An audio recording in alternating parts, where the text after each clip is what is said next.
Welcome back to JForrest English. I'm Jennifer, and today you're going to learn how to sound super smart in English by learning these 10 academic phrasal verbs.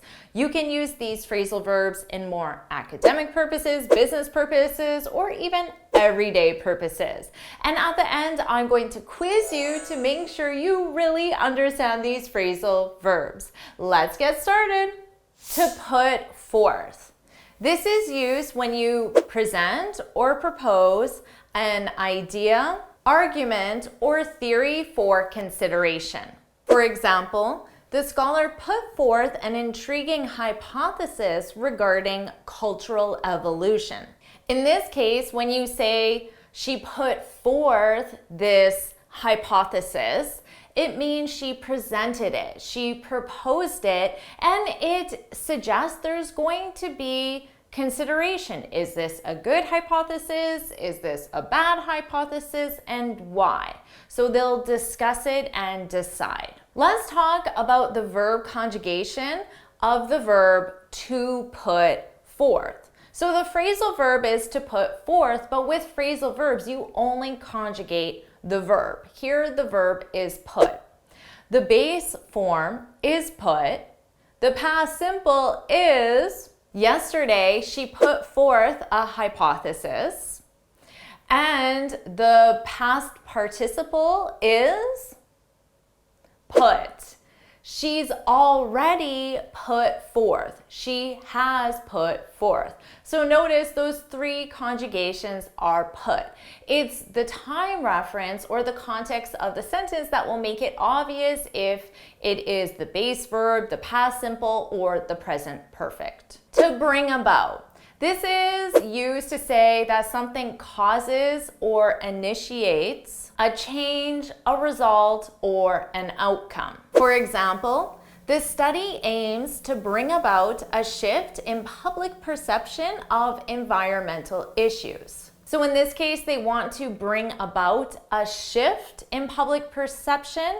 So they want to initiate a change in the public perception. To draw on. This is when you use or refer to existing knowledge or sources. For example, the author drew on previous studies to support the proposed hypothesis. So if the author drew on the previous studies, it means the author used the information in those previous studies or refer to the information in those previous studies. So simply use the information. And notice here, it's an irregular verb. The author drew on. That's the past simple. So the author draws on, that's the present simple. The author drew on, that's the past simple. And the author has drawn on,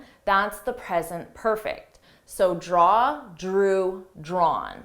To flesh out. This is to fully develop an idea, and you do that by providing more information, details, or explanations. For example, the next chapter of the thesis will flesh out the theoretical framework. If I read this, then I know that the next chapter will provide more information about the theoretical framework.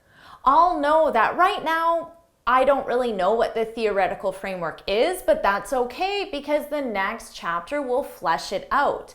In the next chapter, I'll have a lot more information. Perhaps there'll be some examples, there'll be better descriptions. So in the next chapter, all my questions about the theoretical framework will be answered because the author is going to flesh it out.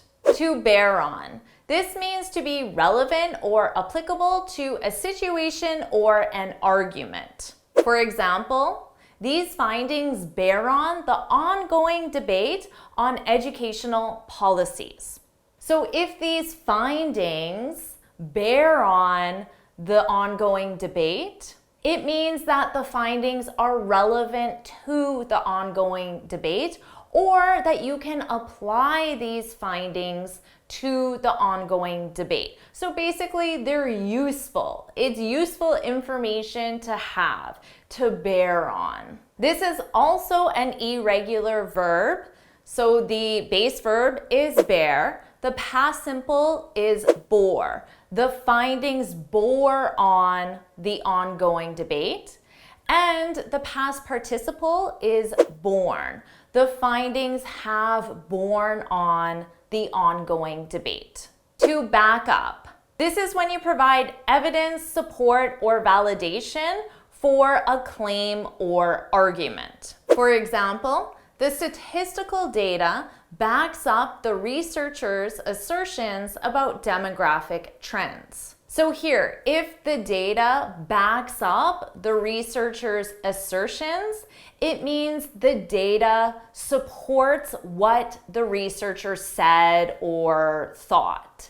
It supports it. And generally, if you're making a claim, it's always useful to have the data, the evidence, or the information to back that claim up, to support that claim. To build on. This is when you develop or expand on existing theories, ideas, or concepts. For example, the new theory builds on previous research in cognitive psychology. So if this new theory builds on previous research, it means that the new theory expands this previous research. So it provides more information or perhaps new information, but on the same topic as before, cognitive psychology. To carry out. This simply means to do or to complete something. For example, the research team carried out a study involving 100 participants. This sounds more advanced than simply saying the research team completed a study. They carried out a study. It means the same thing, but by saying carried out, you sound more advanced. To touch on. This means to briefly mention a topic or an idea without going into the details. For example, my presentation will touch on the key findings of our recent study. So you can expect that this presentation will briefly discuss the findings of the recent study, but it will not go into the details. So it won't flesh it out. It won't flesh out the recent findings. It will only touch on them. So it will mention them briefly, or it will mention what the finding is, but it won't explain how that finding was developed or the implications of that finding or what they're going to do next because of that finding. It will only touch on it. To dwell on. This is to focus extensively on a specific topic or idea or aspect. For example, the author does not dwell on the importance of environmental regulation. So this means that the author doesn't focus extensively on environmental regulation or the importance of environmental regulation. So it's possible that the author touches on the importance of environmental regulation, mentions it briefly, but it's not something that is discussed in detail.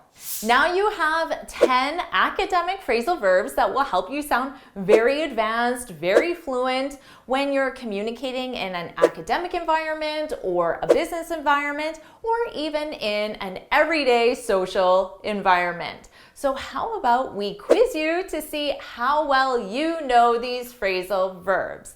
Here are the questions. Hit pause, take as much time as you need, and when you're ready, hit play to see the answers.